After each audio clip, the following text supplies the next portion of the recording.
കൊച്ചമ്മയാണ് സത്യം, ഒരു തെറ്റും ഞാൻ ചെയ്തിട്ടില്ല. അപ്പുകുട്ടൻ ഞാൻ കിടക്കുന്നിടത്ത് വഴി എന്നെ തൊടുകയോ ചെയ്തിട്ടില്ല. എന്താ അമ്മേ? എടേ, നിനക്കൊന്നും കേൾക്കാൻ കൂടില്ല. എടേ, അവൻ ആണാണ്, തോന്നിയതും കാണിച്ചിട്ട് അവൻ ഓടിപ്പോ. നീ അങ്ങനെയാണോ? അങ്ങനെ ഒരു സംഭവം ഉണ്ടായിട്ടില്ല കൊച്ചമ്മേ. കണ്ട ആളാ എന്നോട് പറഞ്ഞത്. അവനോ നീയോ ഏക്കുവോ? അതുകൊണ്ട് ശമ്പളം തീർത്തു വാങ്ങിച്ച് ഇപ്പൊ ഇവിടുന്ന് പൊയ്ക്കോണം. എങ്ങനെ മോനെ ഞാൻ ഇതൊക്കെ നിങ്ങളോട് പറയും? ഇവനും ഭാര്യയും ഭർത്താവുമായിട്ടാണ് ഇവിടെ കഴിയുന്നത്. ഒരു സത്യമില്ല കുഞ്ഞെ. എടേ, ശബ്ദിച്ചു പോയത്. എനിക്ക് 2 ആമക്കളാ ഉള്ളത്.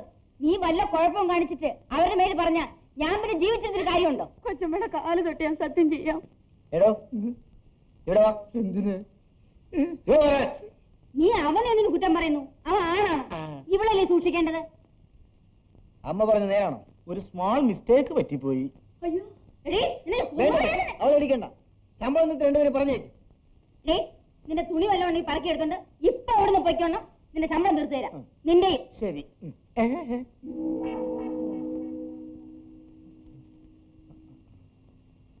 എന്താ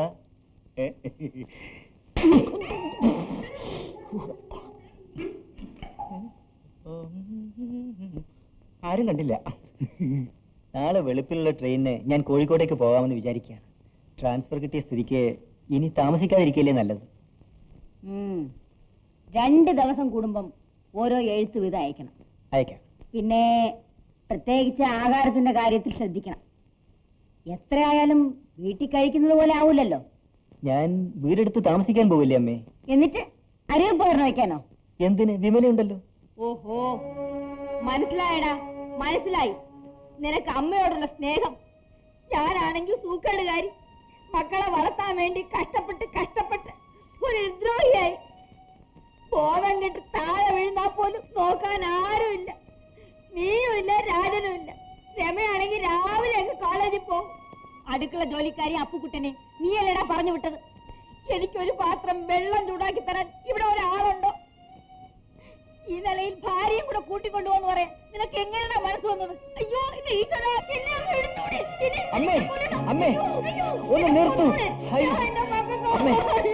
അമ്മേ, ഞാൻ പറയുന്നത് ഒന്ന് കേൾക്കും. അമ്മ വിഷമിക്കരുത്. വിമലയെ ഞാൻ കൊണ്ടുപോകുന്നു. അമ്മ വിഷമിക്കാതിരിക്കും.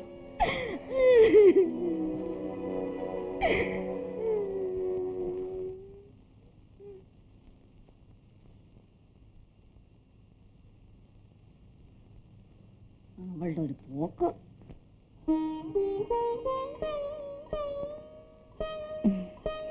ഇവിടെ ഉപയോഗമില്ലാത്ത പാത്രങ്ങളൊക്കെ ഒരുക്കി വെക്കുകയാണ്. നമുക്ക് കൊണ്ടുപോകാം. വീട്ടു സാധനങ്ങൾ മുഴുവൻ വാങ്ങാനാണെങ്കിൽ പണം കുറയാകും. തൽക്കാലം ഒന്നും കൊണ്ടുപോകണ്ട. അതെന്താ? നിന്നെ എന്റെ കൂടെ അയക്കാൻ അമ്മയ്ക്ക് ഇഷ്ടമല്ല. ഇവിടെ ജോലിക്കാർ കൂടി ഇല്ലാത്ത സ്ഥിതിക്ക് ഞാൻ നിന്നെ കൊണ്ടുപോകുന്നത് ശരിയാണ്. ആരുമില്ലാതിരിക്കുമ്പോ അമ്മയ്ക്ക് എന്തെങ്കിലും അസുഖം വന്നാൽ നാട്ടുകാർ എന്നെ പഴിക്കില്ലേ? അടുത്ത അവധിക്ക് വരുമ്പോ നമുക്ക് ഒരുമിച്ച് പോവാം.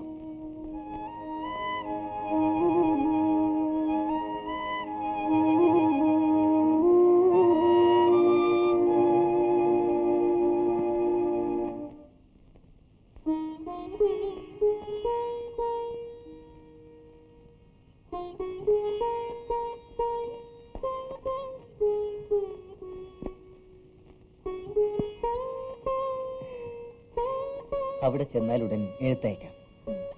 നീ ആരോഗ്യമൊക്കെ സൂക്ഷിക്കണേ. ഇതിനും വേണ്ടി ഇത്രയും ഒരുക്കം എന്തെന്നാണ്? രവി, രാകാനാവാറായി. പുറപ്പെടേ. ഞാനിതാ വരുന്നമ്മേ. വിമലേ, ആ പെട്ടി എടുക്കുന്നു മുൻവശത്തേക്ക്.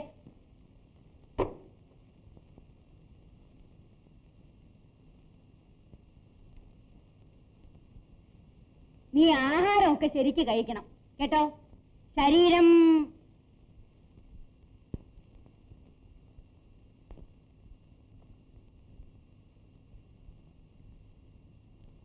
സമയായി. ഞാൻ കത്തയക്കാം. ശരി.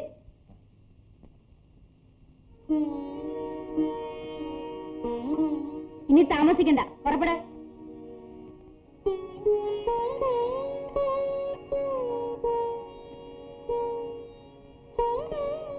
എന്താ ഇപ്പൊ നോക്കി നിൽക്കാൻ? അകത്ത് ജോലിയൊന്നുമില്ലേ?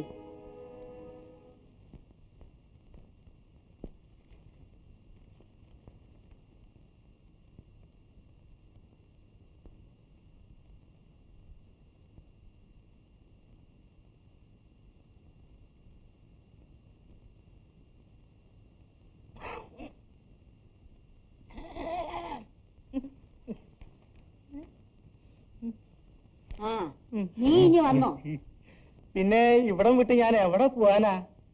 എന്നാലും കാര്യമില്ലാത്ത കാര്യത്തിന് വെറുതെ ഞാൻ നാണം കെട്ടു.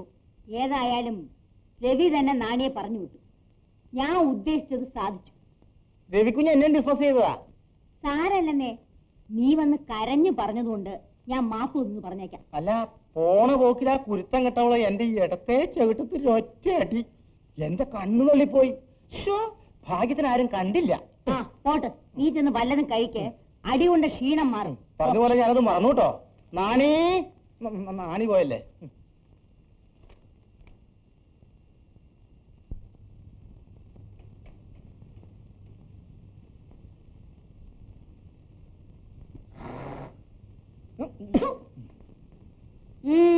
രവിക്കുഞ്ഞിന്റെ കത്ത് വന്നിട്ടുണ്ട്. എവിടെ? ഒന്ന് അമ്മയ്ക്ക്, ഒന്ന് ഭാര്യയ്ക്ക്. രണ്ടും ഇതാ. എന്താ കത്ത് വന്നിട്ടുണ്ടോ? അതെ, വന്നിട്ടുണ്ട്. ഓ, ആ കാര്യത്തിലൊക്കെ രവിക്കുഞ്ഞിനെ സമ്മതിക്കണം. അമ്മയ്ക്കും ഭാര്യയ്ക്കും പ്രത്യേകം പ്രത്യേകമല്ലേ എഴുതിയിരിക്കുന്നത്.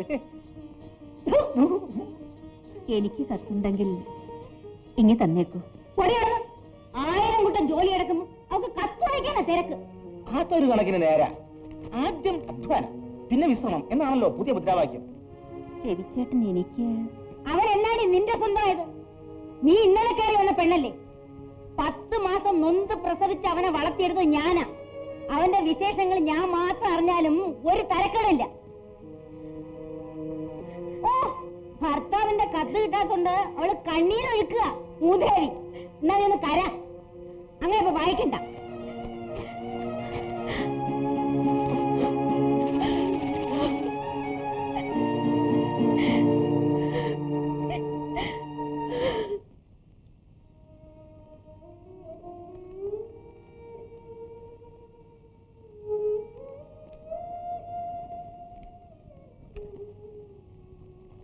പോസ്റ്റ് ഓഫീസിൽ പോയി ഇതാ പെട്ടിയിലിട്ടിട്ട് വരൂ. സ്റ്റാമ്പ് പൊട്ടിക്കണ്ടേ? വേണ്ട, കൂലിക്കത്തായിട്ട് പൊയ്ക്കോളൂ. നീ ഇതാ പെട്ടിയിലിട്ടാ മതി. പോ.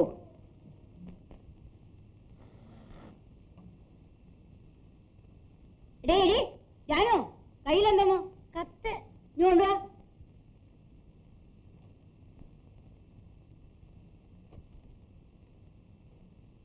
ആ, നീ പൊയ്ക്കോ, ഞാൻ പോസ്റ്റ് ചെയ്തോളാം.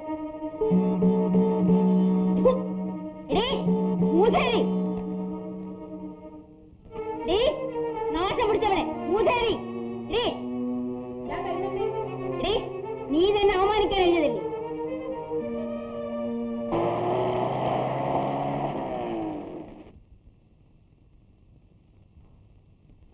എന്റെ ഭർത്താവിനൊരു കത്തെഴുതാൻ പോലും എനിക്ക് സ്വാതന്ത്ര്യമില്ലേ? ഭർത്താവ് എടീ, നീ നിന്റെ തന്റെയും കൂടെ കൈവശം കൊടുത്തല്ലേടി എന്റെ മോനെ മയക്കെടുത്തത്. എന്നിട്ട് അവൻ അവകാശം പറയാമെന്നിരിക്കുന്നു. അമ്മേ, അങ്ങനെ പറയരുത്. ഞാൻ കുറെ സ്വർണവും പണവും കൊണ്ട് ഈ വീട്ടിലേക്ക് വന്നില്ലെന്നേ ഉള്ളൂ. ഭർത്താവിനെ ദൈവം പോലെ ആരാധിക്കുന്ന ഒരു ഹൃദയമുണ്ടമ്മേ എനിക്ക്. എന്റെ ഭർത്താവിന് ഞാൻ എഴുതിയിരിക്കുന്ന ആ കത്തൊന്ന് വായിച്ചു നോക്കൂ. എന്നെ തല്ലിയ വിവരം പോലും ഞാൻ അതിൽ എഴുതിയിട്ടില്ല. ഇനിയും എന്നെ വേദനിപ്പിച്ചാൽ അതിന്റെ ഫലം നിങ്ങൾ അനുഭവിക്കേണ്ടി വരും. നിങ്ങൾക്കും ഒരു മകളുണ്ട്. നീ ശപിക്കുന്നോ?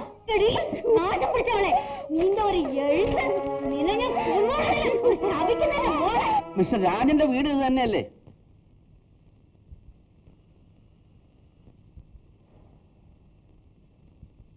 ഇത് എന്റെ വീടാണ്. രാജൻ എന്റെ മകനാണ്. എന്ത് വേണം? ഞാൻ മിസ്റ്റർ രാജന്റെ ജോലി സ്ഥലത്തുനിന്ന് വരികയാണ്. ആ, വരൂ.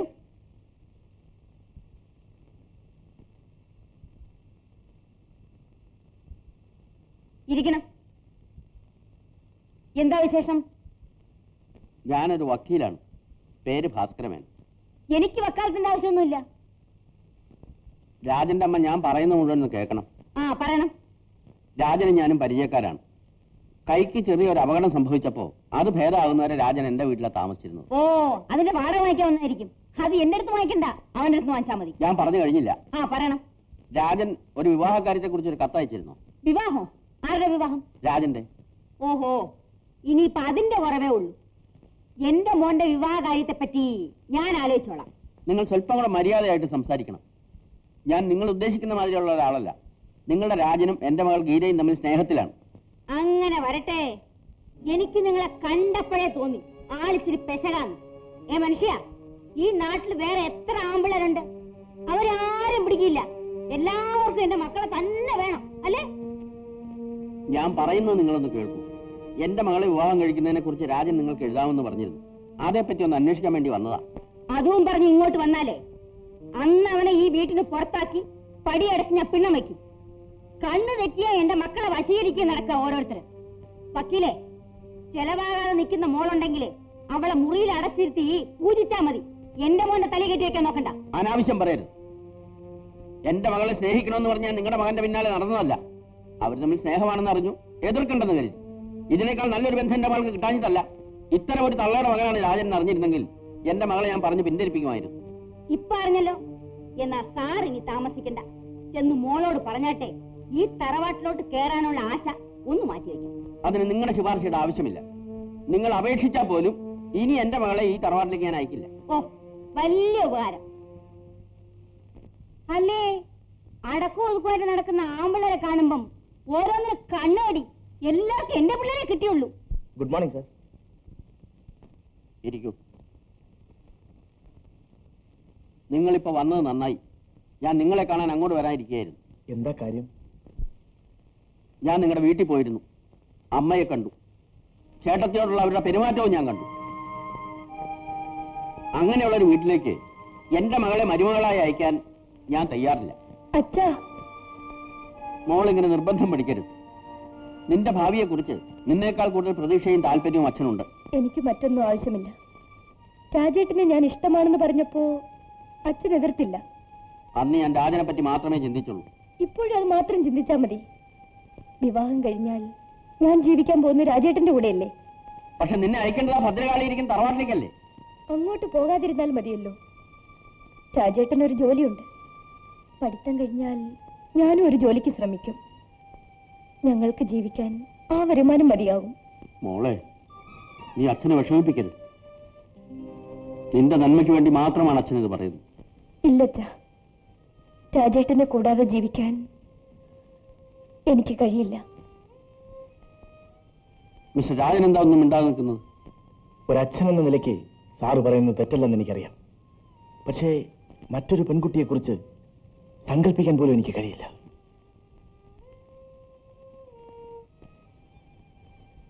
കരയണ്ട. വിവാഹത്തിന് ഞാൻ സമ്മതിക്കാം.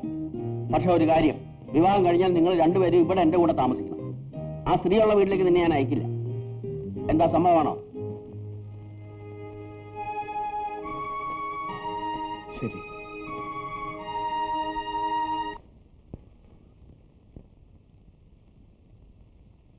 അമ്മേ, വിമലേ,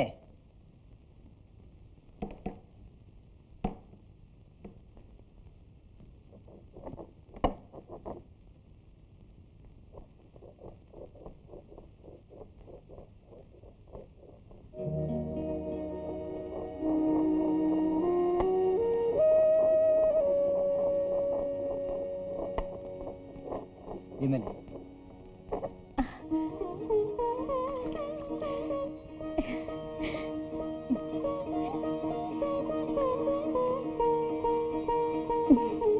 ഇവിടെ അടുക്കള ജോലിക്ക് മറ്റാരുമില്ലേ? ഞാൻ നിനക്ക് എത്ര എഴുത്തയച്ചു, ഒരു മറുപടി പോലും അയച്ചില്ലല്ലോ. എന്താണ്? ഒന്നുമില്ല. അമ്മ നിന്നെ വിഷമിപ്പിക്കുന്നുണ്ടാവും.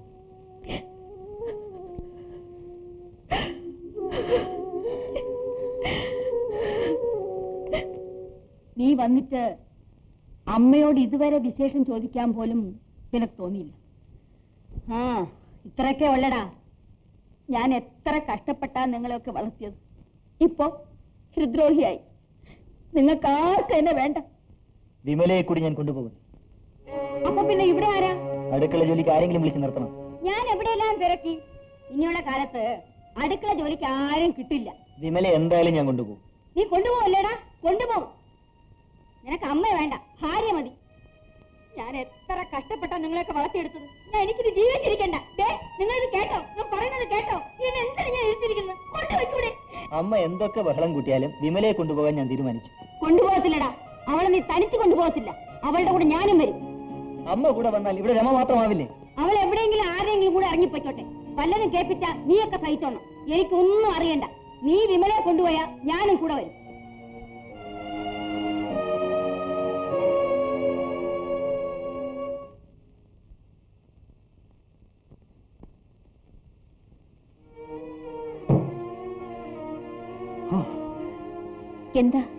എന്താ ഇത്?